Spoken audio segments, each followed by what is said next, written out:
वेदों में, शास्त्रों में क्या लिखा है कि गुरु ब्रह्मा, गुरु विष्णु, गुरुदेव महेश्वर है, गुरु साक्षात परब्रह्म है, तस्मै श्री गुरुवे नमः। जब तक गुरु का आशीर्वाद नहीं मिलेगा तो आप और हम सब की मुक्ति और मोक्ष नहीं होगी। गुरु की ये गायत्री का उद्गम स्थल है, गायत्री माता का जन्म स्थान है, गायत्री माता की उत्पत्ति यही हुई।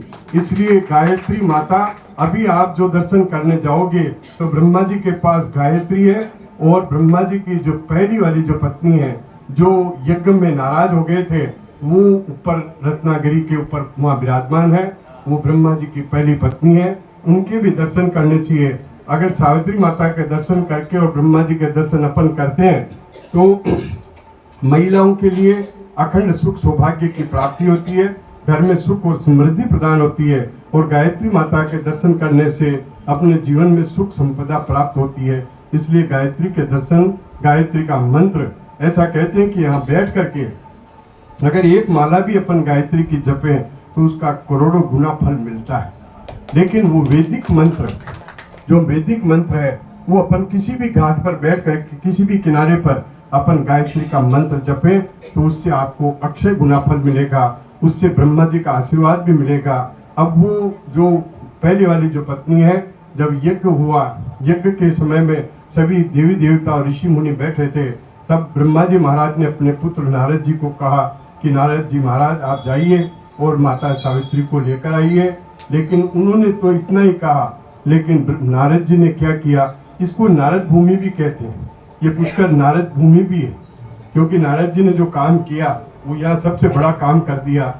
पुष्करम दुष्करम वास है, ये वेदों में लिखा है, हम नहीं कह रहे, ये शास्त्र कह रहा है, ये पुराण कह रहा है, पद्म पुराण कह रहा है, सृष्टि खंड में लिखा हुआ है। पुष्करम दुष्करम वास है, पुष्करम दुष्करम तप है, पुष्करम दुष्करम दानम गंतुम चैव सुदुष्करम। इसका अभिप्राय क्या है? इसका अभिप्राय यह है कि पुष्कर में आना, पुष्कर में स्नान करना, पुष्कर में परिक्रमा करना, पुष्कर में दान पुण्य धर्म कर्म करना बहुत दूर है। यहाँ आकर के केवल यहाँ की मिट्टी को माथे पर लगाना या पुष्कर का आचमन करना, ये बहुत करोड़ों गुना फल लिखा है। इसलिए लिखा है कि पुष्कर में आना और यात्रा करना बहुत दुर्लभ है। फिर वेद में ये भी लिखा है, पद्म पुराण के सृष्टि खंड में, कि पर्वतानाम यथा मेरु, पक्षिणाम यथा गरुड़ो, नदीनाम यथा गंगा, तीर्थानाम ब्रह्म पुष्कर है। जैसे पर्वतों में सुमेरु पर्वत है, पक्षियों में गरुड़ है, नदियों में गंगा है, ऐसे ही सब तीर्थों का जो गुरु है वो पुष्कर राज है। और पुष्कर राज में जो आकर के स्नान करता है, पुष्कर राज की पूजन करता है, पुष्कर राज में दान पुण्य करता है, और यहाँ के ब्राह्मणों से आशीर्वाद लेकर पुष्कर राज के जल की, क्योंकि पुष्कर राज की कोई मूर्ति नहीं है, पुष्कर राज केवल जल रूपी नारायण के रूप में पूजा होती है, इसलिए इसकी पूजा करनी चाहिए या स्नान करना चाहिए, जिससे अपने यहाँ पूर्वजों के लिए, अपनी दिवंगत आत्माओं के लिए, माता पिता के लिए, उनके नाम से यह नारायण बलि, त्रिपिंडी श्राद्ध, पिंड प्रदान भी होते हैं, तर्पण मार्जन भी होते हैं। वो अगर आप हुरम करते हैं तो अपने पितृ जो है मोक्ष गति को प्राप्त होते हैं और उनका अपने को आशीर्वाद भी मिलता है। और यहाँ का जो दान दिया हुआ है वो करोड़ों गुना फल मिलता है। इसलिए आप और हम सब भाग्यशाली हैं कि इस पवित्र भूमि पर, इस तीर्थ गुरु की भूमि पर, ये ब्रह्मा की तपस्थली पर, जो ब्रह्मा की तपस्थली है, ब्रह्मा की यज्ञ स्थली है, ब्रह्मा की कर्म स्थली है, ब्रह्मा की वेद स्थली है, और ये ब्रह्मा जी महाराज का आशीर्वाद का जो स्थान है, आपको यहाँ यात्रा का जहाँ जहाँ से आप आए हैं सभी को इसका पुण्य मिले, आशीर्वाद मिले, और आज इस महाआरती का आशीर्वाद मिले। ऐसी मंगल कामना के साथ आप सबको हमारा जय पुष्कर राज। बद्री नारायण की स्थापना करी, शंकर ने अपने 12 ज्योतिर्लिंग की स्थापना की, लेकिन सब देवताओं ने, 33 करोड़ देवी देवताओं ने और ऋषि मुनि यक्ष गंधर्व और किन्नर ने ब्रह्मा जी से प्रार्थना करी कि महाराज आप भी अपना स्थान का चयन करिए। ब्रह्मा जी महाराज के 4 मुख हैं, 4 हाथ हैं, चारों हाथ में ऋग्वेद, यजुर्वेद, सामवेद, अथर्ववेद वेद उनके पास है। उनके पास में रुद्राक्ष की माला, उनके पास वेद की पुस्तक, उनके पास एक कमुंडल, लेकिन एक हाथ से वो केवल पूरी सृष्टि को आशीर्वाद प्रदान करते हैं। ब्रह्मा जी महाराज अपने हंस के ऊपर, ब्रह्मा जी की सवारी हंस है, नारायण की सवारी गरुड़ है, शंकर की सवारी बेल है। तो भगवान ने, ब्रह्मा जी महाराज ने अपने 4 मुख और 4 हाथों से उस हंस के ऊपर बैठ करके एक कमल का फूल अपने हाथ में ले लिया और इस पूरी सृष्टि पर, पूरे ब्रह्मांड की भगवान ने परिक्रमा की। और ये एक योग और संयोग है, ये ईश्वर की कोई कृपा है। जो कमल का पुष्प था, जो भगवान हंस की सवारी पर लेकर घूम रहे थे, वो यहाँ जिस जगह आप और हम बैठे हैं, यहाँ आकर के वो उनके हाथ से गिर गया। वो गिरने से क्या हुआ, पुष्प का नाम पुष्प और कर का नाम हाथ हुआ, तो ये पुष्कर नाम पड़ गया। इससे जैसे वो यहाँ पुष्प गिरा, उसमें से 2 पंखुड़ियां यहाँ पास में 3 किलोमीटर दूर के दायरे में गिर गई। जो मध्य पुष्कर, उसका नाम है मध्य पुष्कर, उसको कहते हैं विष्णु भगवान का है। और उसके थोड़ा दूर पर ही 1-1.5 किलोमीटर पर ही रुद्र पुष्कर है, जिसका नाम शिव पुष्कर है। आप सबको ये बताने का अभिप्राय ये है, ये जहाँ अपन बैठे हैं, इसका नाम है ब्रह्म सरोवर, इसका नाम है ब्रह्म पुष्कर। और ये ब्रह्मा जी का स्वयं, जिन्होंने यहाँ 33 करोड़ देवी देवता, ऋषि मुनि, यक्ष, गंधर्व और किन्नरों के साथ में, और भगवान सारे देवी देवता यहाँ आए, विष्णु भगवान भी यहाँ विराजमान रहे, शंकर भी यहाँ रहे। और यहाँ इस स्थान पर जहाँ जल है, वहाँ भगवान ने बैठ करके 5 दिन तक कार्तिक शुक्ला एकादशी से कार्तिक शुक्ला पूर्णिमा तक भगवान ने यहाँ यज्ञ किया। जब वो कमल का फूल यहाँ गिर गया, तो सब देवी देवता यहाँ आ गए और उन्होंने, सब देवी देवताओं ने मिल करके और ब्रह्मा जी महाराज को प्रणाम किया और उनसे प्रार्थना की कि महाराज आप अपना यहाँ स्थान बनाइए। बोलिए पुष्कर राज महाराज की। तो अपना स्थान बनाइए। तो भगवान ने कार्तिक शुक्ला एकादशी से पूर्णिमा तक यहाँ यज्ञ किया और इस यज्ञ में सारे देवी देवता आए। एकादशी से लेकर वो पूर्णिमा तक यज्ञ चला। उसमें सारे तीर्थों से, सारी नदियों से, सारे समुद्रों से, सारे जल का, भगवान का यहाँ अभिषेक हुआ ब्रह्मा जी का। और ब्रह्मा जी महाराज का जो अभिषेक हुआ पंचामृत से, गोमय से, गोमूत्र से, भगवान का सब देवी देवताओं ने मिलकर के किया। वो जो जल था, जो सारे तीर्थों का, नदियों का, समुद्रों का, वो भगवान ब्रह्मा जी ने अपने कमुंडल में धारण कर लिया। और ब्रह्मा जी महाराज ने फिर वो जो जल, कमुंडल का जो जल था, वो इस जल में प्रवान कर दिया। इसलिए ये ब्रह्म सरोवर हो गया। और भगवान को सब देवी देवताओं ने जब वो अभिषेक किया वेद के मंत्रों से, वेद की ऋचाओं से, तो उस समय में सारे भगवान ने और सभी देवी देवताओं ने मिलकर के, विष्णु भगवान ने और शंकर भगवान ने उनको ब्रह्म चतुर्दशी के दिन, जो कार्तिक शुक्ला चतुर्दशी होती है, उस दिन भगवान ब्रह्मा जी को जगत पिता की उपाधि दी। ये जगत पिता है, जगत सृष्टि के संरचना। यहाँ मनु भगवान ने, जो ब्रह्मा जी के मानस पुत्र हैं, उन्होंने मानव जाति का जो उत्पत्ति हुई वो पुष्कर में हुई। इसलिए ये ब्रह्मा जी की सृष्टि की संरचना का केंद्र भी है। यहीं से मनु भगवान ने मानव जाति का निर्माण किया।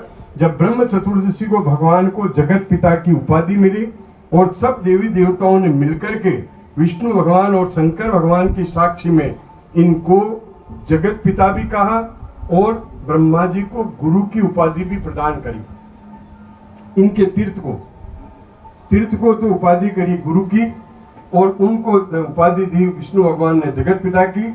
इसलिए ये गुरु का क्षेत्र हो गया, क्योंकि ब्रह्मा जी सबसे बड़े हैं, ब्रह्मा जी से बड़ा कोई नहीं।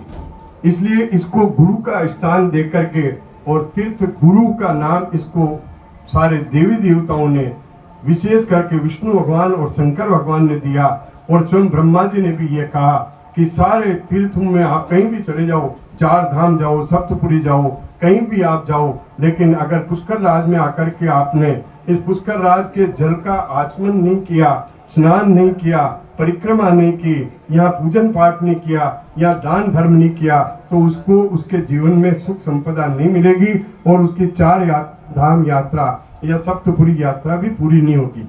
क्योंकि वेदों में, शास्त्रों में क्या लिखा है कि गुरु ब्रह्मा गुरु विष्णु गुरुदेव महेश्वर गुरु साक्षात पर ब्रह्म तस्मै श्री गुरुवे नमः। जब तक गुरु का आशीर्वाद नहीं मिलेगा तो आप और हम सब की मुक्ति और मोक्ष नहीं होगी। गुरु कौन है? गुरु पूर्णिमा आ रही है। गुरु कौन है? गुरु का शब्द है कि आपको अज्ञान से ज्ञान की ओर, अधर्म से धर्म की ओर, भक्ति की ओर, सन्मार्ग की ओर ले जाने वाला, प्रकाश से अंधकार से प्रकाश की ओर ले जाने वाला गुरु ही है। इसलिए आप कई तरह से, जैसे गुरु के स्थान पर भी है, ब्रह्म सरोवर पर भी है, ब्रह्मा जी की सृष्टि की संरचना के स्थान पर भी है, लेकिन मध्य पुष्कर विष्णु भगवान का और रुद्र पुष्कर शंकर का है। ये तीनों स्थान यहाँ पवित्र स्थान है, उनका अपने को दर्शन करना चाहिए।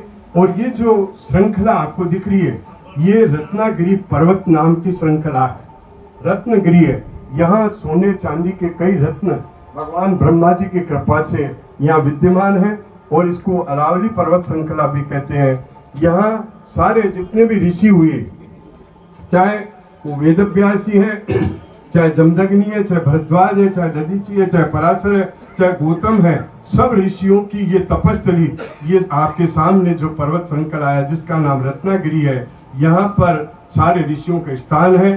सारे ऋषियों ने यहाँ आकर के तप किया। और सबसे बड़ी बात यह भी है कि ये गायत्री का उद्गम स्थल है, गायत्री माता का जन्म स्थान है, गायत्री माता की उत्पत्ति यही हुई। इसलिए गायत्री माता, अभी आप जो दर्शन करने जाओगे तो ब्रह्मा जी के पास गायत्री है और ब्रह्मा जी की जो पहली वाली जो पत्नी है, जो यज्ञ में नाराज हो गए थे, वो ऊपर रत्नागिरी के ऊपर वहाँ विराजमान है। वो ब्रह्मा जी की पहली पत्नी है, उनके भी दर्शन करने चाहिए। अगर सावित्री माता के दर्शन करके और ब्रह्मा जी के दर्शन अपन करते हैं तो महिलाओं के लिए अखंड सुख सौभाग्य की प्राप्ति होती है, घर में सुख और समृद्धि प्रदान होती है। और गायत्री माता के दर्शन करने से अपने जीवन में सुख संपदा प्राप्त होती है। इसलिए गायत्री के दर्शन, गायत्री का मंत्र, ऐसा कहते हैं कि यहाँ बैठ करके अगर एक माला भी अपन गायत्री की जपें तो उसका करोड़ों गुना फल मिलता है।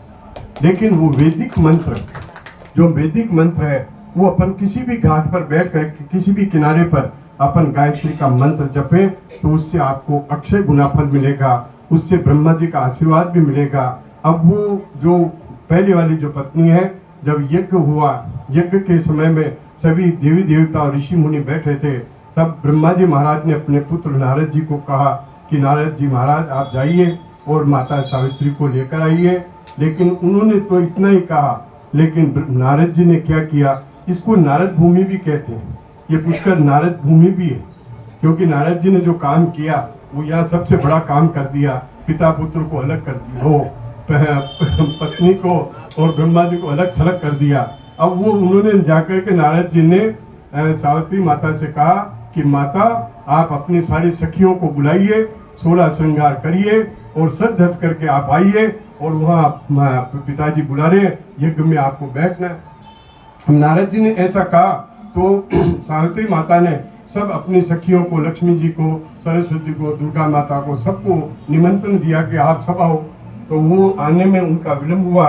इधर से माता श्रृंगार कर रही थी और जब माता श्रृंगार करके वहाँ गई तो वहाँ जाकर के देखती है तो ब्रह्मा जी के पास दूसरी पत्नी बैठी है। तो दूसरी पत्नी कैसे बैठ गई? तो जब समय हो गया, सारे ऋषि मुनियों ने कहा महाराज ब्रह्मा जी आप सृष्टि के संरचना करने वाले हो, अब यज्ञ का समय हो गया, पत्नी आई नहीं है, पत्नी का विलंब हो रहा है, तो क्या करें? तब इंद्र भगवान को भेज करके और मथुरा की तरफ से एक ग्वालन जो थी वो अपने माथे के ऊपर दूध लेकर बेचने जा रही थी, उसको वायु भगवान ने वायु के वेग से एक क्षण में यहाँ ले आए और यहाँ ला करके उस गुर्जर जाति की औरत को गाय के गर्भ से निकाल करके और उसको यहाँ उत्पत्ति की, उसका नाम गायत्री हो गया। और गायत्री को फिर ब्रह्मा जी लेकर बैठ गए और सारा यज्ञ ब्रह्मा जी ने गायत्री के माध्यम से किया। जब सावित्री माता सज धज करके अपने सखियों के साथ आई तो उसने देखा कि मेरी जगह तो वो दूसरी जगह बैठी है, तो उनको गुस्सा आ गया और वो रुष्ट होकर के माता ऊपर चली गई। ये उनकी ये कथा है। अब आपके लिए सबसे यही है, पुष्करम दुष्करम वास है, ये वेदों में लिखा है, हम नहीं कह रहे, ये शास्त्र कह रहा है, ये पुराण कह रहा है। पद्म पुराण कह रहा है, सृष्टि खंड में लिखा हुआ है, पुष्करम दुष्करम वास, पुष्करम दुष्करम तप, पुष्करम दुष्करम दानम, गंतुम चेव सुदुष्करम। इसका अभिप्राय क्या है? इसका अभिप्राय यह है कि पुष्कर में आना, पुष्कर में स्नान करना, पुष्कर में परिक्रमा करना, पुष्कर में दान पुण्य धर्म कर्म करना बहुत दूर है। यहाँ आकर के केवल यहाँ की मिट्टी को माथे पर लगाना या पुष्कर का आचमन करना, ये बहुत करोड़ों गुना फल लिखा है। इसलिए लिखा है कि पुष्कर में आना और यात्रा करना बहुत दुर्लभ है।